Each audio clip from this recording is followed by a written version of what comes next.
Hello, my name is Rick Forrest, and I'm here to talk to you about a pressing issue: children in need of loving, stable homes. It's been estimated that worldwide over 100 million children live without caregivers. In Kentucky, 2,000 children need homes right now.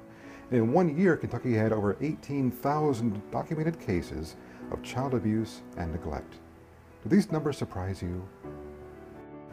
Adoption is a way to provide a loving, caring home for many of these children. Thousands adopt every year. In fact, 2 to 4% of households in America contain children who have been adopted. 15% of these adoptions come from foreign countries, while 85% come from right here at home. These are loving, caring families who are seeking to enrich their own lives and the lives of the children they adopt. These numbers are growing every year. Does that surprise you? We have some adoptive parents with us here today who want to share their heartfelt and moving stories with you. As you hear their stories, we'd like you to ask yourself this question: is adoption a means to solve a problem both here and abroad? Well, we at Adoption Bridges of Kentucky think the answer is yes. There are many myths about adoption. Some of these myths include birth mothers are generally teenagers. Single parents cannot adopt. Birth parents do not love their children, thus place them for adoption. It's best if birth parents and adoptive parents never meet. Birth parents don't care who raises their children, they just want to get rid of them. I am too old to adopt. These myths are both untrue and they're cruel. Today we have the chance to hear from a birth mother who placed a child for adoption, a single adoptive mother, and 2 couples who have also adopted children. They want to tell you the truth about the adoption process. Right after I graduated from high school, my mother was diagnosed with cancer, and I guess maybe the middle of my freshman year of college, she passed away. Three months after that, I found out I was pregnant.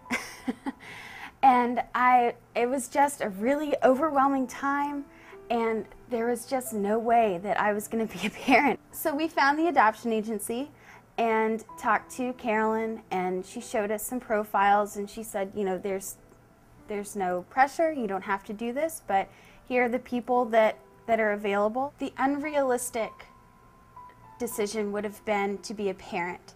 So the decision to go with adoption was actually a very comforting decision, and it was one that made me feel better about my situation.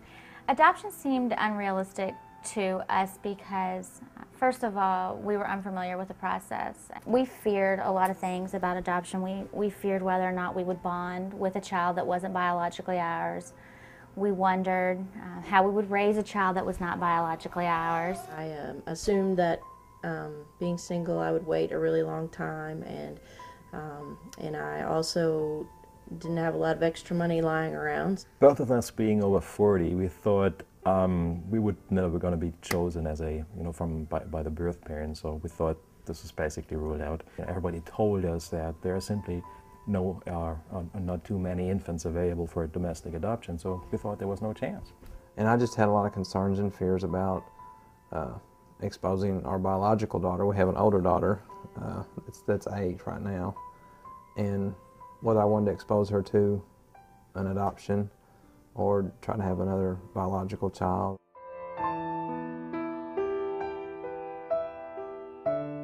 I think the first challenge was to convince my boyfriend that adoption was a good decision and a decision that we could live with and that he would eventually be comfortable with. But when we went into the agency and looked at the profiles of all of the people that wanted children, he saw all of the people that need children and were in a better position to have children than we were, and he felt a lot more in control of the situation. The adoption came through really quickly, so I was unprepared financially and had to kind of work really hard and quickly to get money together so that I could go through with the adoption. Other challenges were that it was an interstate adoption, so I worked with 2 agencies, 2 lawyers. I was out of state for 5 weeks, living in a hotel and renting a car and dealing with airlines and all those things. The most intimidating part was all the paperwork, all the background checks and the police reports and everything. Well, Cameron is considered special needs. She has a congenital disorder. It's called congenital ectodactyly, and what that means is that she has missing fingers digits. and toes. We had to get doctors' statements that we would treat her disorder. After you have done everything and you know you can't do anything anymore, you have now to wait for the birth parents to choose you. That was for me at least more challenging than the legal part or the paperwork, because it was something where I couldn't do anything. The first 6 to 8 months, her fear of food not being there, she would gorge herself. When we first got her, we were still in China. We went back to the hotel we were staying in, and we had taken snacks and bought little things to have around just to munch on, and we noticed things were missing, and we didn't see anybody eat it. So we got looking around, and she's putting them in the nightstand. And we found her little stash. Really evaluate how you're going to feel about yourself, not so much how your family is going to feel or how your friends are going to feel about it, but how you're going to feel when it's all said and done. You know, don't think so much in the present as you would think more in the future. Make sure that you understand adoption from all points of view, the birth parent's point of view, the adoptive family, and the child. I would tell people to be realistic, but also be hopeful. I would tell people to trust the process and to follow it, and not try to run around it or get frustrated, because the process works if you follow it. Don't try to go it all alone. You have assistants, you have people in the agency who can help you, you have support groups. Get engaged with them, and there's plenty of people who are in the same situation as you. Connected with other people who are going through the very same thing that you're going through, and then people who have already been through it that can give you wisdom. And enjoy it. You know, enjoy the preparations and the waiting time. With the natural birth, you have 9 months to get ready, you know, and enjoy planning and dreaming of that child that you're going to hold in your arms and that's going to be yours forever. Well, the obvious reward in adoption is that we have our son. I feel like after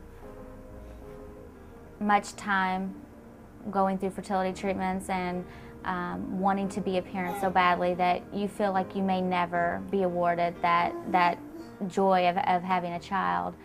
And when we brought him home, it was truly a blessing to our family. It was the most rewarding thing I can think of.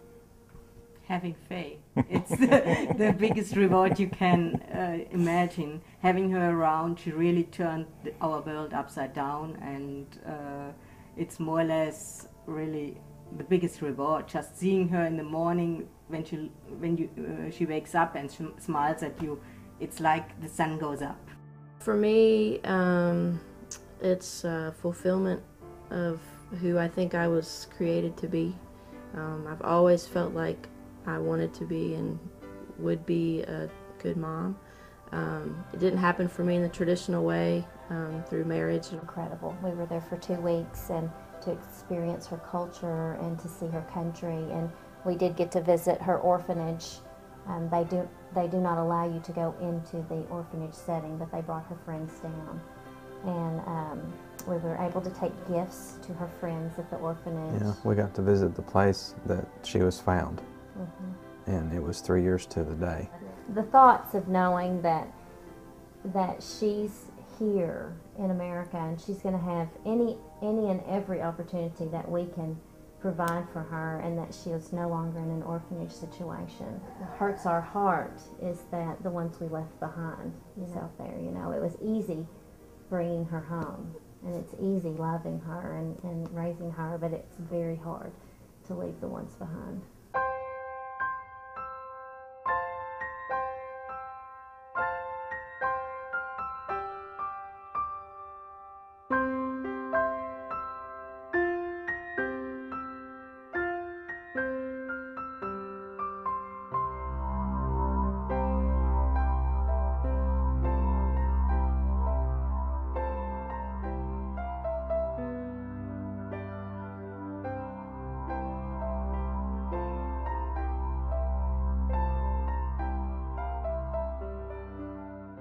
Thank you for joining us today.